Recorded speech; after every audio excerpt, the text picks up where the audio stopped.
to support. Be part of the magic in Minot. We can do anything. Come and see. The residents that make Minot magic, and that's what I love about Minot. Go Minot! The recreation. The zoo! The community. The magic of discovery. This community promotes literacy. It is the energy! You know what makes Minot magic to me? It's our downtown. I believe Mesa really puts the magic in Minot. Opportunity. The culture. The generosity and the unyielding friendliness. The way our community comes together. Be a part of the magic in Minot.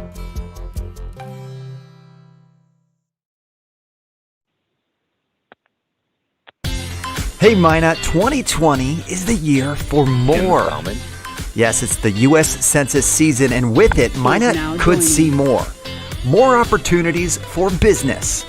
More federal funding for roads, for our schools, and for our community. Take part in something more. Take the census. Because for us, more means more. Visit minotnd.org to learn more.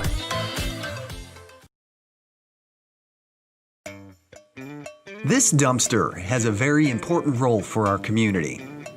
To extend the lifetime of our landfill and also limit methane gas from leaking into our air and into the community.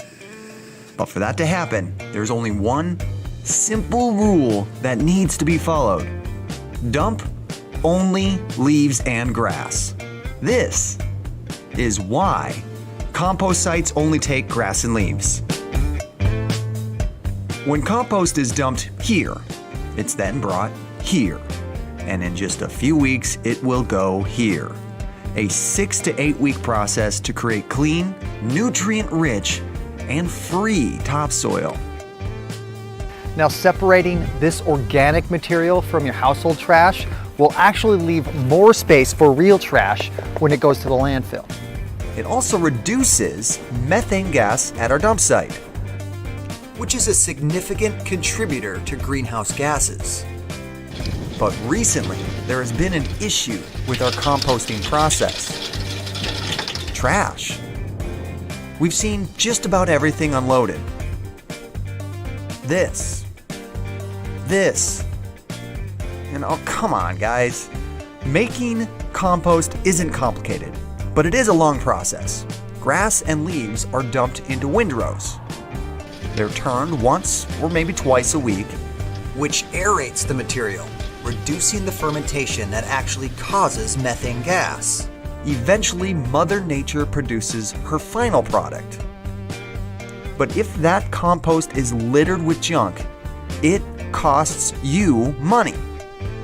Because trees, trash, and whatever else may lie in those rows has to be hand-picked out. That's not going to compost down. And is oftentimes missed, causing damage to equipment or littered compost soil. So save us the time and taxpayer money. Heed the warnings.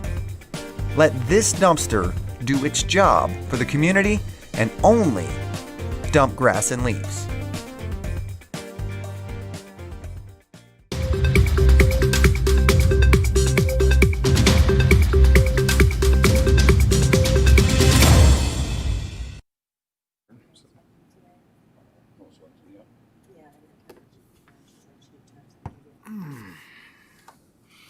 All right, it is 5:30. We will call the August 4th meeting of the Planning Commission to order. Call the roll, please. Barnett. Here. Bauman. Bullinger. Demakis. Yep. Fakin. Here. Gates. Here. Holkalter.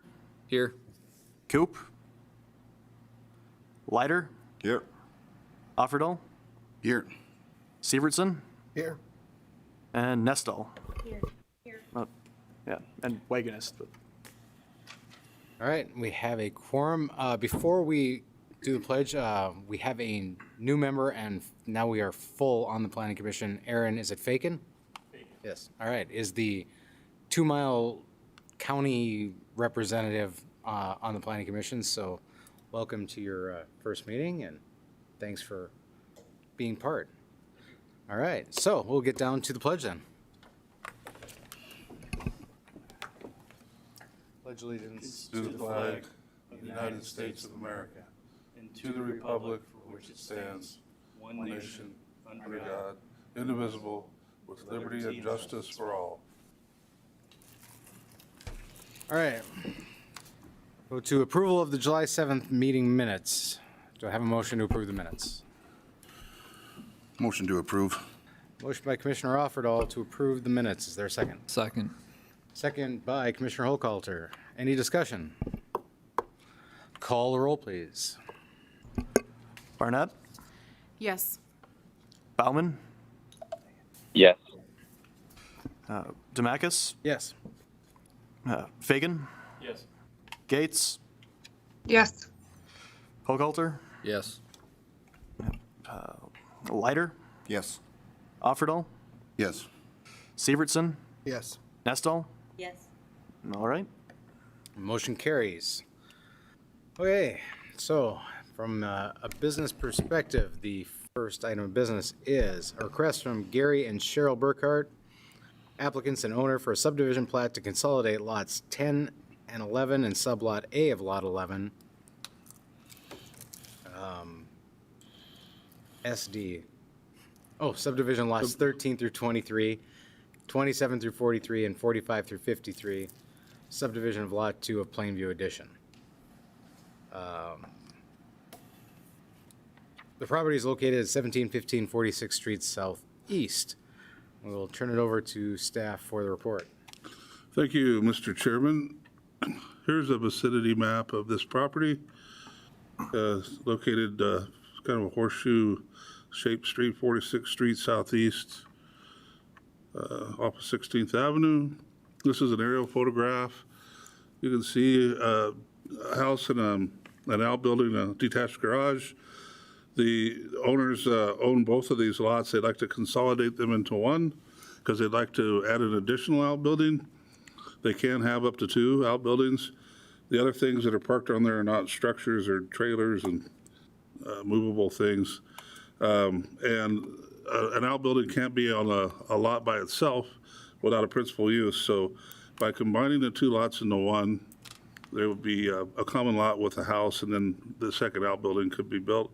It's zoned MH, which is manufactured home district, allows for manufactured housing as well as stick-built housing. The comprehensive plan shows it as a manufactured home, so it's definitely in conformance with the plan.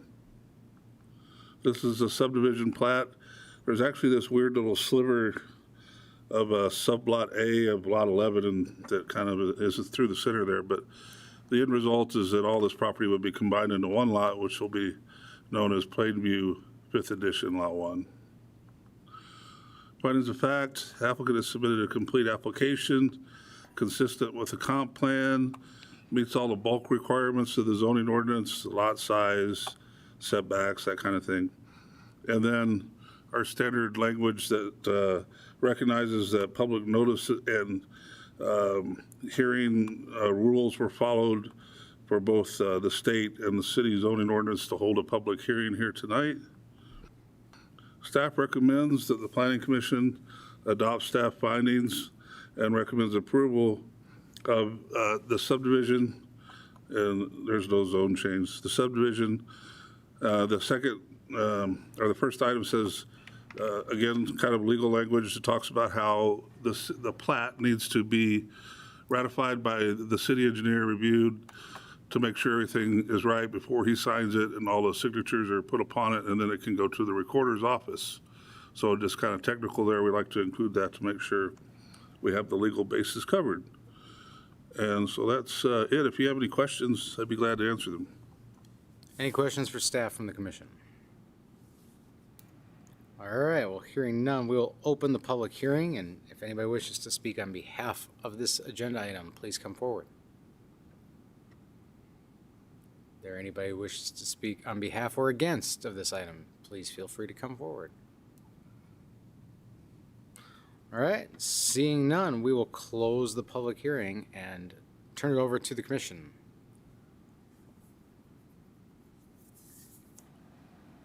Make a motion to approve based on the finding of facts and staff recommendations.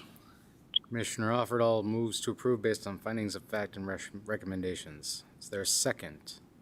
I'll second. Second by Commissioner Barnett. Any discussion? All right, hearing none, we'll call the roll. Barnett, Yes. Bauman, Yes.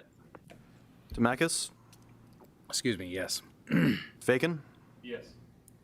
Gates, Yes. Buckhalter, Yes. Leiter, Yes. Offerdahl, Yes. Sievertson, Yes. Nestal. Yes. All right. Motion carries. And the next item on the agenda is a variance request.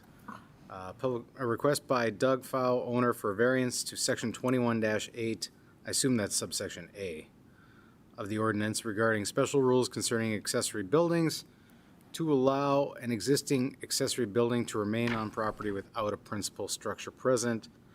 This is located at 605 18th Street Southeast, Elmwood Edition lots 84 and 85. We'll turn over to staff for the report. Thank you, Mr. Chairman. This is a request for variance. This is a vicinity map. You see the lot in question, 18th and 6th by the river. And this is an aerial. In the red outline is the subject property. And the yellow happens to be a relative. I think his son lives in close proximity by chance. So what's happening here is that this house was flooded in the flood in 2011. No one's lived in it since.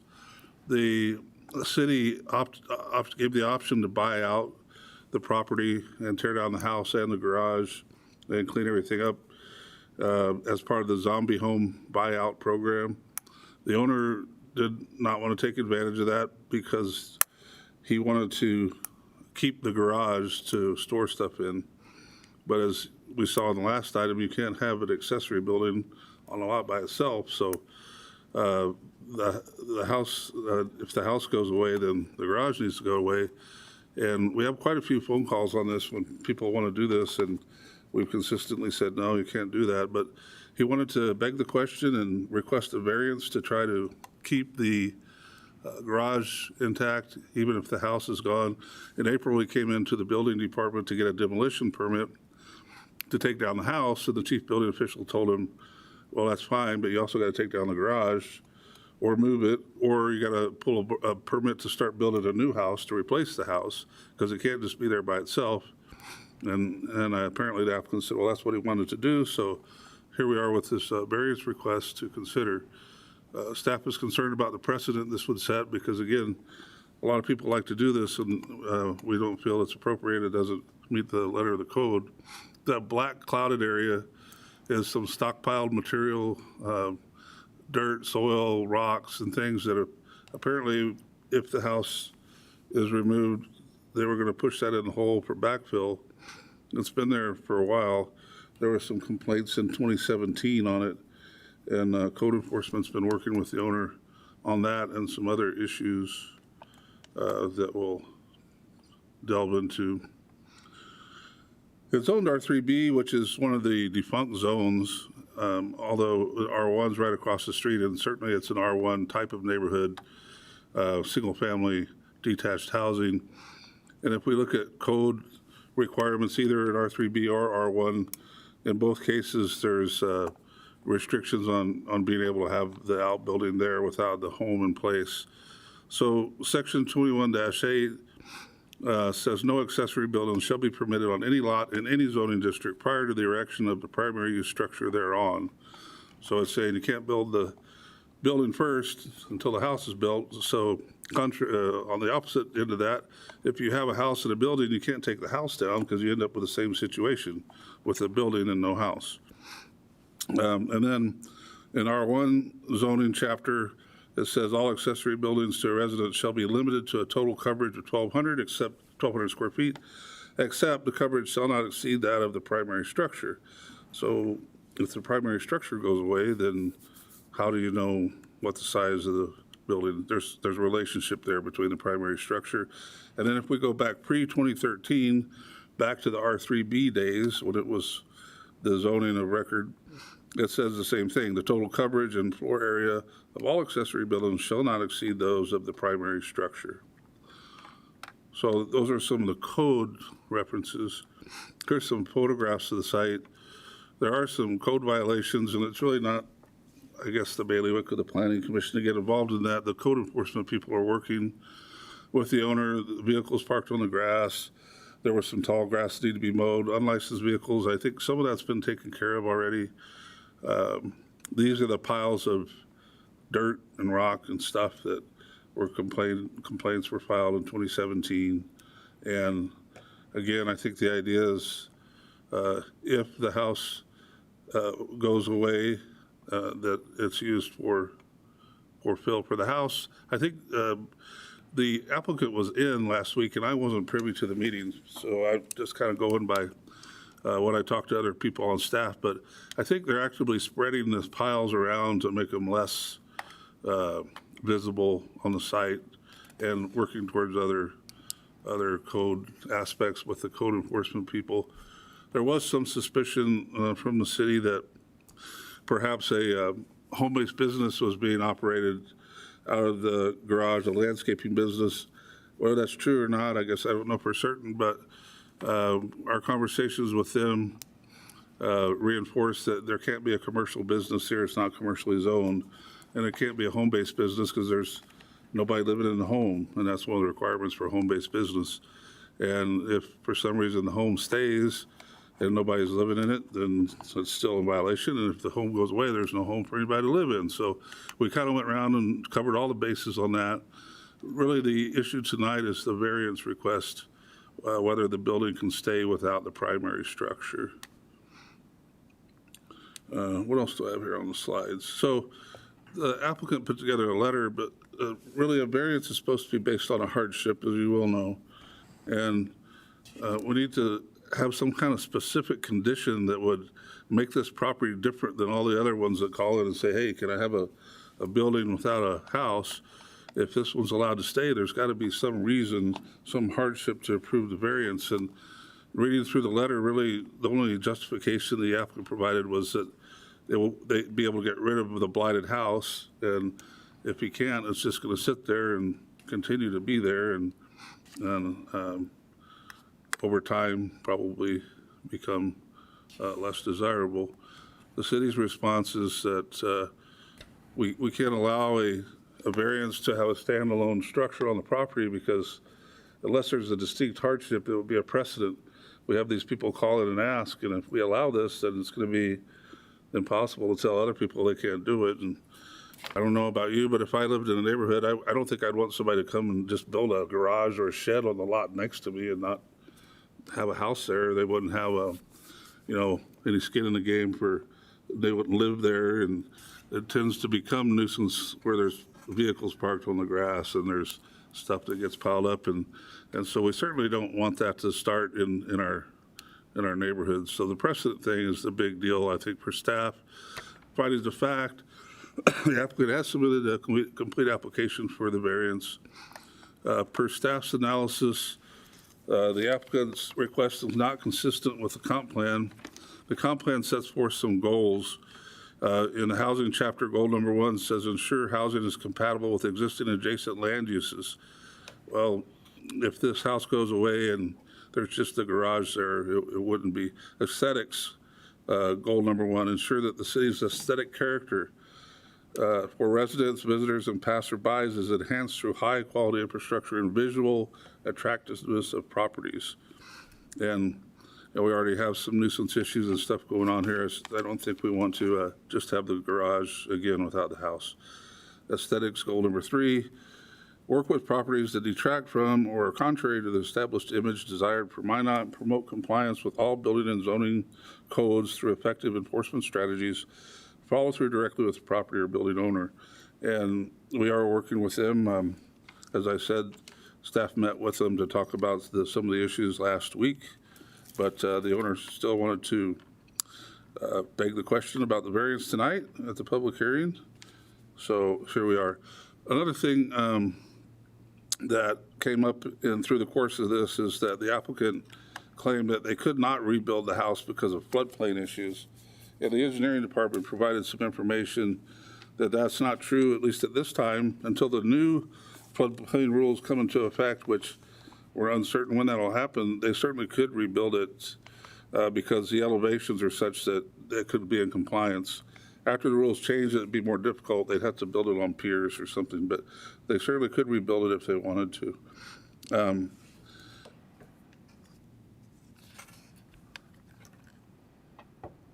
So I was going through the findings of fact. So not consistent with the comp plan.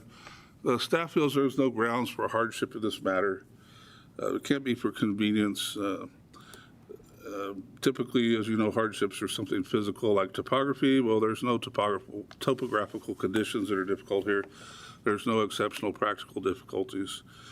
The property has active nuisance and zoning violations that we discussed: tall grass and weeds, debris, unlicensed vehicles on the lawn. There may be a business operated out of it, and we're pursuing that with code enforcement. The Minot Planning Commission has the authority to hear this case and decide whether it is approved or denied. The public notice requirements were met. It was noticed and posted so that we could hold the public hearing tonight in accordance with state and city laws. If this request is denied, the applicant does have the right to appeal it to the Minot City Council, which can only grant the appeal with a majority vote. So, staff recommendations and conditions. Staff recommends the Planning Commission adopt staff findings of fact and deny this variance for the following reasons.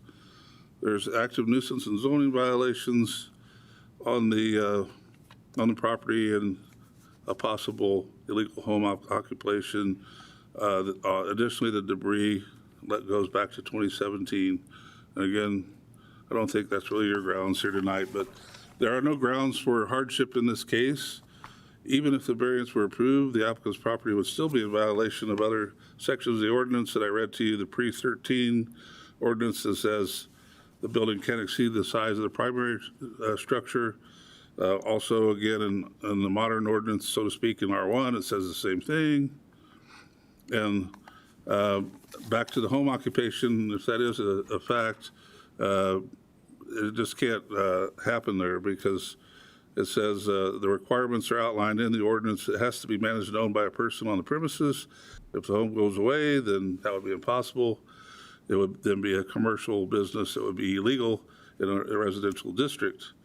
And so if there's no business being operated, then the garage can't be used in the future either because it would also be in violation.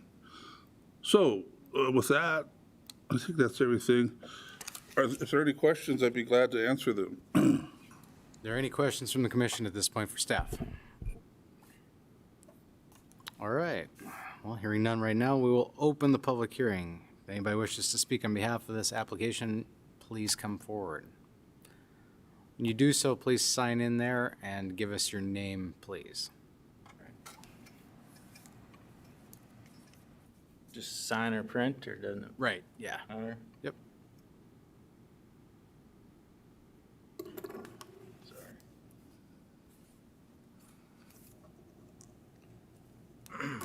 My name is Daniel Fow. I'm here on behalf of my dad, which he is unable to be here for a family emergency. I also live in the neighborhood.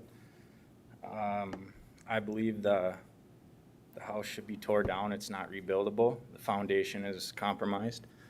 The city would like it down, and that's our intent, is to take the house down. 1 block to the west of us, or east of us, there is actually a lot. It's 514 20th Avenue Southeast, or 20th Street. It actually has 2 garages, and they run a business out of it, and it's zoned R1. I'm not sure how they were able to do that, but so we would not be the first and only one in Minot to do this. There's no business being run out of it. It's strictly used for storage. There's no power, there's no water, there's no bathroom. The city sent my father a letter to that address, and there's there's no mail that gets delivered there. I don't know, I guess, how you can have a business if there's no water, no sewer, no nothing. It's just strictly cold storage. There's no tools, nobody works there. It's just strictly cold storage. Some of these violations I don't agree with. There's never been any unlicensed, unregistered, uninsured, or non-running vehicles. They all run, they're all licensed, they're all insured. I don't know where they got that from, but I think I probably have all the insurance cards on me if you'd like to notice. They're current. The dirt was intended to fill in the basement. We'd love to get rid of it, love to fill in the basement and just get rid of that house.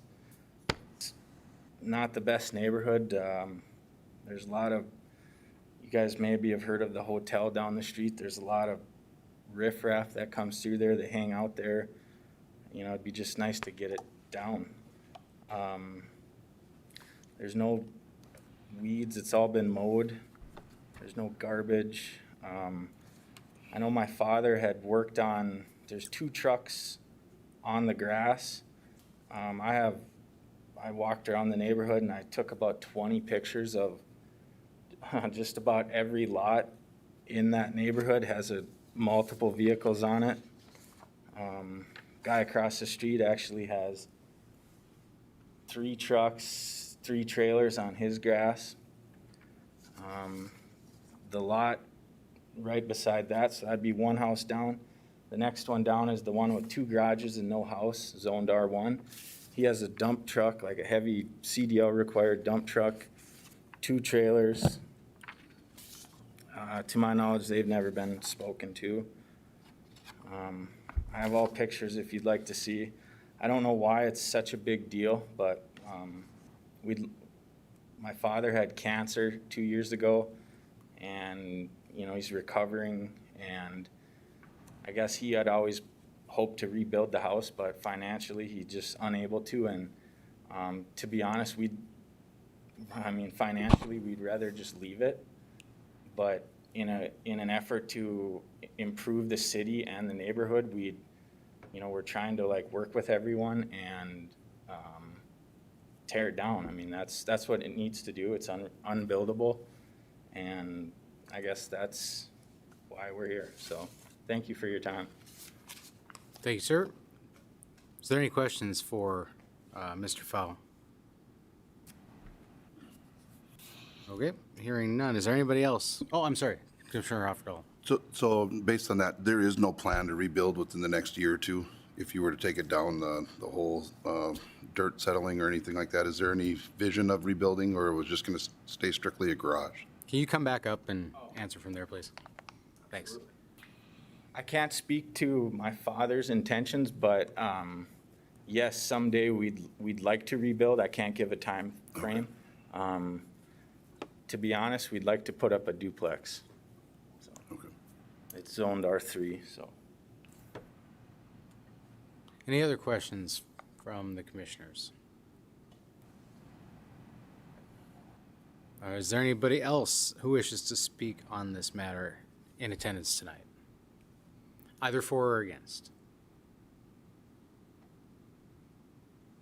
All right, seeing none, we'll close the public hearing and turn it over to the commission for their bidding.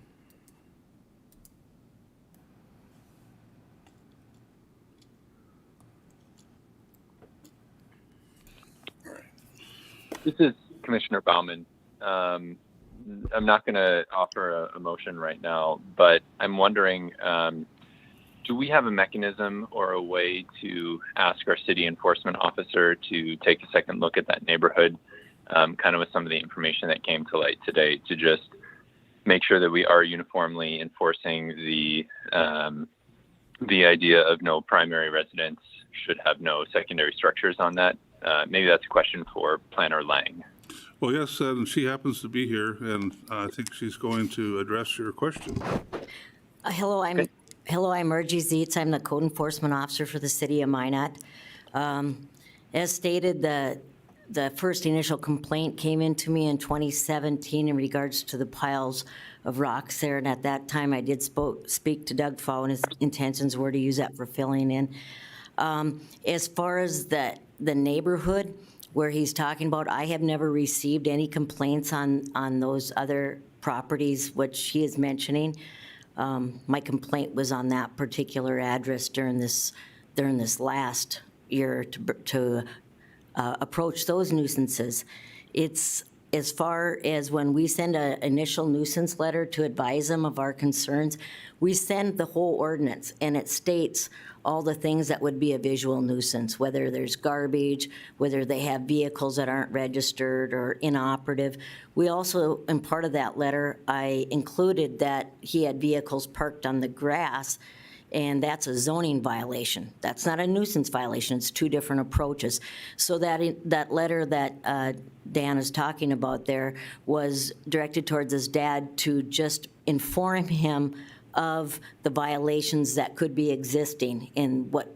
And so as far as picking apart each of them, I had talked to Dan's dad last week, Doug Fau, and we're going to be working out some of those other things. He did show me the registration of that.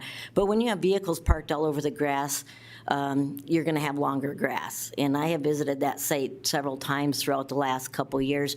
In fact, the piles of rocks I did turn over to one of our engineers who's been keeping an eye on them, because if these rocks were to shift or move, it might cause some issues as far as the drainage down into the city streets. So they were also been keeping an eye on it.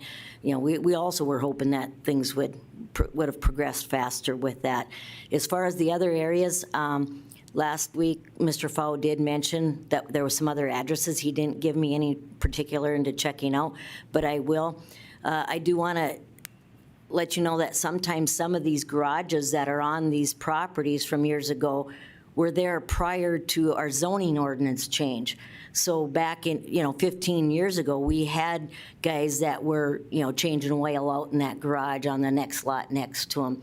It's just, we have to determine when that property has been used, and we have to research of when the zoning changed. So but I do know from this point on, if he were to run a home-based operation out of that garage, if he were, then it would be in violation of today's standards, because nobody is living at the residence. Does anybody have any questions? On the adjacent lots that the two garages are built now, do we know the dates that those were, as far as the timeline goes, were they built before that zoning ordinance changed?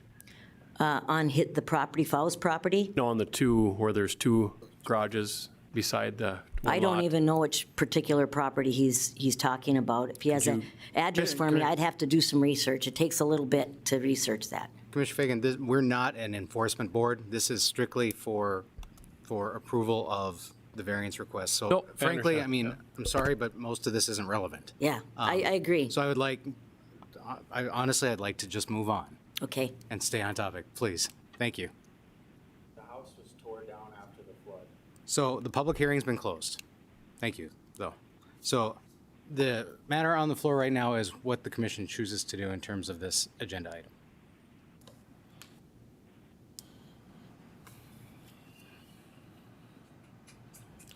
I'll make a motion to deny the requested variance based on a few of these items here.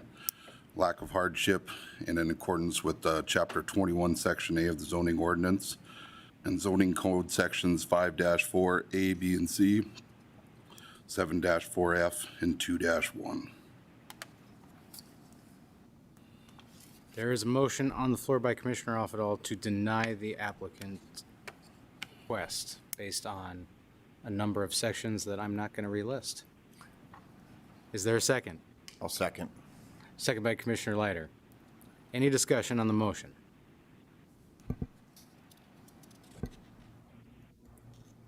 All right, hearing none, we'll call a roll.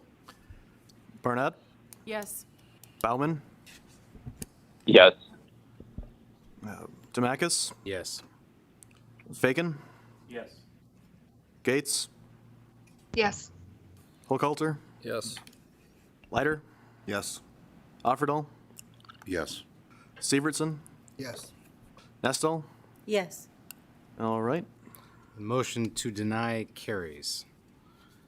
The next item on the agenda is a request by Todd and Lisa Sherrick and William Sherrick, Jr., owners, to create an outlot plat to square up existing tracts described as all of Outlot 3 and a portion of the southwest quarter of Section 8, 155 North, 82 West, into a single outlot to be known as Outlot 6 of Section 8, 155 North, 82 West, and rezone this property from Agricultural District to RA, Agricultural Residential District. Property is located at 2020 27th Street Northeast. We'll turn it over to staff for the report. Yes, sir, Mr. Chairman. So this is kind of a housekeeping issue, I think, trying to iron out some property ownership details on the family and whatnot. This property, the Vicinity Map, is on the east side of 27th Street Northeast, about 2.25 miles north of Burdick, or 1.5 miles north of Railway Avenue, kind of out in the sticks, so to speak. Here's the aerial photograph. It is rural for sure. There's a kind of a smattering of houses there, and not much either approaching or when you go past it for a ways, so kind of an enclave out there. What's proposed here is to consolidate some properties to form what's going to be known as Outlot 6 of Section 8, Township 155 North, Range 82 West, which would be a 10.36 acre parcel. It's currently zoned ag because it's never been anything else, but it doesn't meet the 20 acre minimum lot size for ag, so that's why the rezoning comes into play, to rezone from ag to RA, agricultural residential. This is the zoning, again, shows the ag and some different zonings around there, some industrial and some other residential, even some manufactured housing. Now the comprehensive plan shows this kind of a sea of industrial, and instead of changing this little island or little postage stamp to residential, and then the next item's kind of in the same boat, I think when we revisit the comp plan update, we want to take a look at this area. I'm going to go back one slide. Perhaps what we want to do is take the area west of the railroad tracks you see there and make it all residential or all mixed use or something, and have everything to the east industrial. But we felt like that'd be a better determination to make when we do the comp plan update. Here's the plat of Outlot 6. There's the floodplain shown in the shaded area. Again, it's a 10.36 acre outlot. Findings of fact, complete application. The future land use plan will be revisited in the future because we do need to do something with it. This request meets all the bulk requirements of the zoning ordinance for the RA zone. And again, we have the legal statement here about noticing and publishing and posting, and so that we can have the hearing to meet local and state ordinances. Recommendation to adopt staff findings and approve the outlot plat and rezoning, subject to number 1, the floodplain must be shown on the plat. Well, that was before it was shown, and now it is, as you saw. So that's been taken care of. And then the legal parameters of having the city engineer review the technical aspects of the plat before it's signed, and then it can be recorded at the Register of Deeds office. So if you have any questions, I'd be glad to answer them. Any questions for staff? All right, hearing none, we will open the public hearing. Is there anybody who wishes to speak on behalf of this agenda item? Anybody who wishes to speak on behalf or against the agenda item? Anybody who wishes to speak on the agenda item? All right, seeing none, we'll close the public hearing and turn it over to the commission. Commissioners, what is your bidding?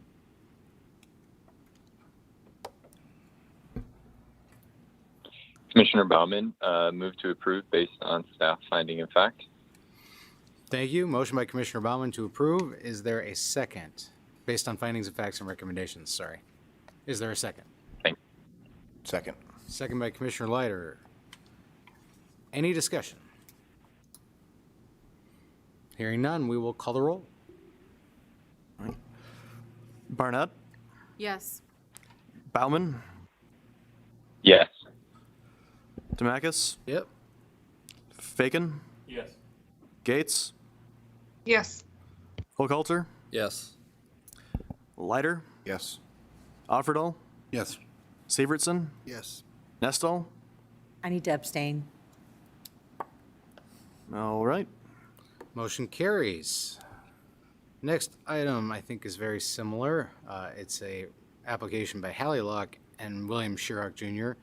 to create a new outlot from existing tracts described as Outlot 4 in a portion of the southwest quarter of Section 8, 15582, into a single outlot to be known as Outlot 7 of Section 8, 155 North, 82 West, and rezone the property from RA Agricultural Residential and AG Agricultural to RA Agricultural Residential. Property is located at 1840 27th Street Northeast. We'll turn it over to staff for the report. So this is going to look really familiar. Here's the vicinity map, and just to the north of the proposed location, you'll see the last item we talked about. So I think we can go through this pretty quickly. It's the same situation. Again, the family is consolidating some properties into the outlot. It's this happens to be zoned part ag and part RA, but again, the outlot that's proposed is only 11.14 acres, doesn't meet 20, so it'll all be rezoned to RA. Again, we need to address the comp plan, but at this time, we're gonna wait until we do the overview. And here's the outlot plat with a floodplain shown. Findings of fact are the same. Complete app, future land use plan will be revisited. All the bulk requirements have been met, and we've met all the legal requirements to hold a public hearing. Recommendation, the floodplain must be shown, and it was added, so that's taken care of. And again, the legal parameters for the city engineer to approve the plat after he reviews it so they can be recorded. So it's pretty much the same as the last one. If you have any questions, I'd be happy to answer them. Any questions from the commission? All right, hearing none, we will open this public hearing. If there's anybody who wishes to speak on behalf of this application, please come forward. Anybody who wishes to speak on behalf or against, please come forward. Anybody who wants to speak at all, besides me? All right, seeing none, we'll close the public hearing and turn over the commission. Is there a motion anybody would wishes to make?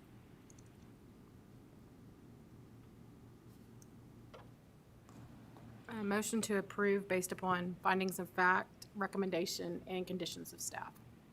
Motion by Commissioner Barnett to approve based on finding of fact and recommendations. Is there a second? Second. Second by Commissioner Severson, sorry, forgot. Any discussion? Seeing none, we will call the roll. Barnett, Yes. Bauman, Yes. Demakis, Yes. Faken, Yes. Gates, Yes. Hochhalter, Yes. Leiter, Yes. Offerdahl, Yes. Severson, Yes. and Nestle. I'll abstain again. All right. Motion carries. All right. The next item is a subdivision request by Northridge Villas LLC for a subdivision plat to adjust lot lines for existing lots 22 and 24 through 33 of Block 1 Northridge Villas Second Edition, creating a new subdivision to be known as Northridge Villas Fourth.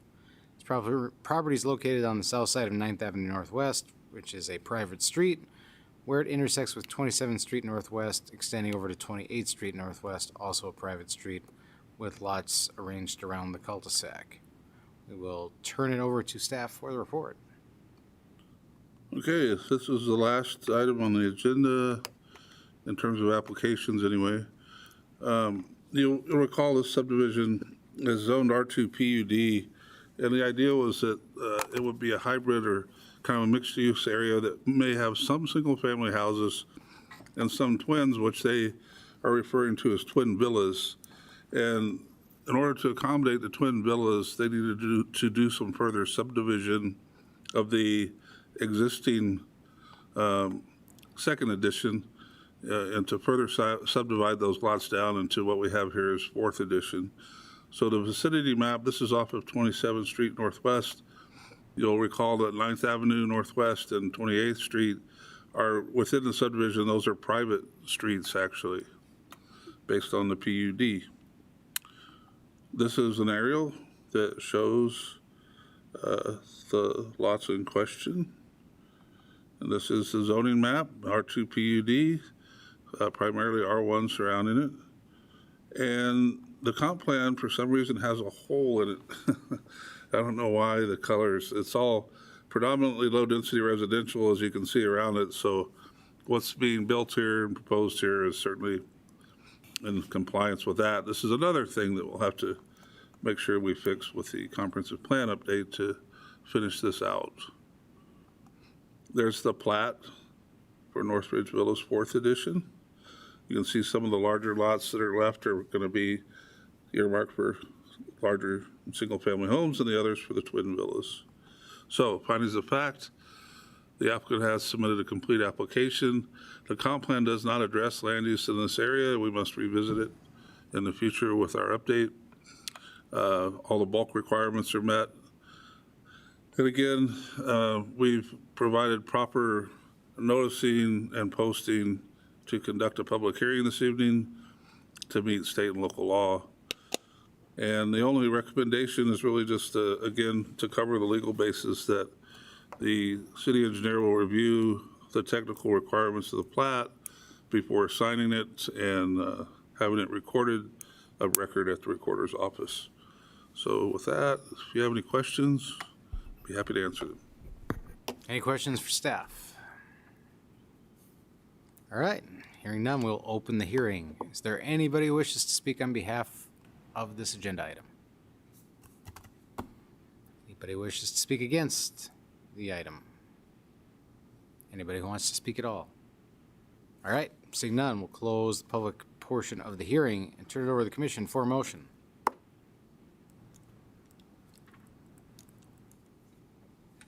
Make a motion to approve based on the finding of facts and staff recommendations. A motion by Commissioner Offerdahl to approve based on findings, facts, and recommendations.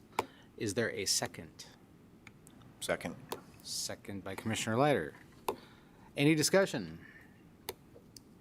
This is Commissioner Bauman. Go ahead. And just wanted to take a moment to say thank you to the staff and the folks who have been working on this project. I really appreciate the fact that there's some multi options of homes available in this development. We have single family homes, and then we also have twin villas available. It's a really good neighborhood to be developing. I like that it's within the bypass, so it doesn't add travel time to folks that are going to be moving in there. It keeps our communities pretty condensed, and it doesn't add to the infrastructure of the city. So it's just really nice to see projects like this, and I wanted to say thanks and congratulate the staff and the developers for putting together a really, really good project. Thank you, sir. Any further discussion on the motion? All right, call the roll. Barnett, Yes. Bauman, Yes. Tamakis. I will abstain. Okay. Faken, Yes. Gates, Yes. Holcoulter, Yes. Leiter, Yes. Offerdahl, Yes. Severson, Yes. and Nestle. Yes. All right. Very good, the motion carries. Last item of agenda is we need to elect officers for the next year. So, accordingly, we will open nominations for chair. If there is anybody who's interested. Make a motion to nominate Commissioner Charles DeBakis to continue as chairman. I'll do that. I'll accept. Are there any further nominations for chair? Won't hurt my feelings. And my little cheat sheet says I have to ask one more time. Are there any more nominations for chair? Okay, hearing none, nominations are closed. Call the roll, please. Barnett, Yes. Bauman, Yes. Demakis. Yeah, I'm not, no, I'll abstain. Okay. Fagan, Yes. Gates, Yes. Holcoulter, Yes. Leiter, Yes. Offerdahl, Yes. Sievertson, Yes. Nestle. Yes. Okay. Okay, the motion carries. I guess I'm sticking around for another year.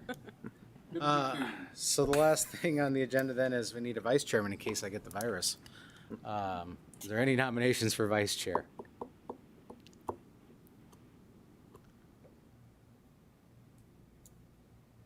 We need a vice chair. Who is the current vice chair? Commissioner Offerdahl is currently the vice I chair. will make a motion for Mr. Offerdahl to continue as vice chair. We have a motion by Commissioner Barnett. Do you accept that nomination? I will accept that nomination. All right. So, is there any further nominations for the vice chair? And one last time, is there any further nominations for the vice chair? All right. Seeing none, nominations are closed. I guess we need to call the roll as well. Okay. Barnett, Yes. Bauman, Yes. Demakis, Yes. Bacon, Yes. Gates, Yes.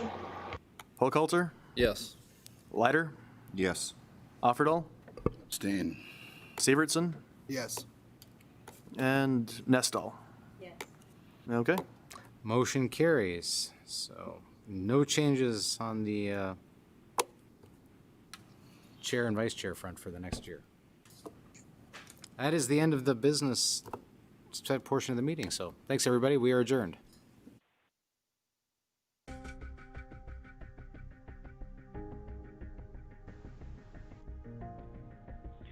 Tim Bauman.